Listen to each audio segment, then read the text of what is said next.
കുറേ നാളത്തെ കാത്തിരിപ്പിന് ശേഷമാണ് കണ്ണൻ എന്നെ ഗുരുവായൂർ വിളിക്കുന്നത്. അപ്പോൾ രാവിലെ തന്നെ എണീറ്റ് കുളിച്ച് നേരെ KSRTC ബസ്സും പിടിച്ച് ഗുരുവായൂർക്ക് വിട്ടു. കുറേ നാൾക്ക് ശേഷം പോകുന്നതുകൊണ്ടാകാം ഞാൻ നല്ല എക്സൈറ്റ്മെൻറ്റിലായിരുന്നു. ഫൈനലി ഞാൻ ഗുരുവായൂരെത്തി. സെക്കൻഡ് സാറ്റർഡേ ആയതുകൊണ്ട് തന്നെ ഗുരുവായൂർ നല്ല തിരക്കായിരുന്നു.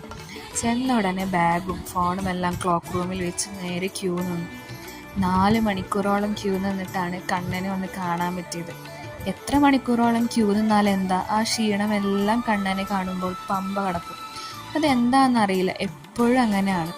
നമ്മളെപ്പോൾ കണ്ണനെ കാണണമെന്ന് വിചാരിച്ചാലും അത് നടക്കണമെന്നില്ല. അത് കണ്ണൻ വിചാരിക്കണം നമ്മളവിടെ എത്തണോ വേണ്ടയോ. അങ്ങനെ ആ ദിവസമായിരുന്നു എൻ്റെ ഇന്നത്തേത്. അങ്ങനെ കണ്ണനെ കണ്ട് ഇറങ്ങി പാൽപ്പായസം വാങ്ങാൻ പോയപ്പോൾ തിരക്കായതുകൊണ്ട് പാൽപ്പായസം കഴിഞ്ഞുപോയി.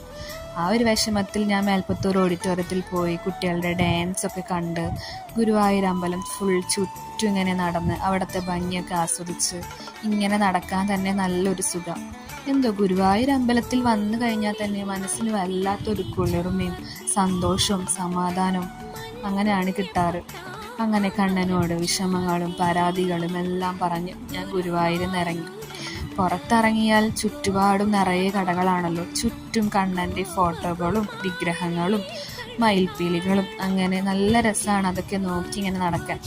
അതൊക്കെ നോക്കി നടന്ന് ഞാൻ നേരെ വിട്ടു KSRTC ബസ് സ്റ്റാൻഡിലേക്ക്. ഞാൻ അവിടെ നിന്ന് ആകെ കണ്ണൻ്റെ ഒരു മോതിരം മാത്രമേ വാങ്ങിയുള്ളൂ. അങ്ങനെ ഇന്നത്തെ ദിവസം എൻ്റെ മറക്കാൻ പറ്റാത്ത ഒരു ദിവസമാക്കി തന്നതിന് കണ്ണനോട് 1000 നന്ദി.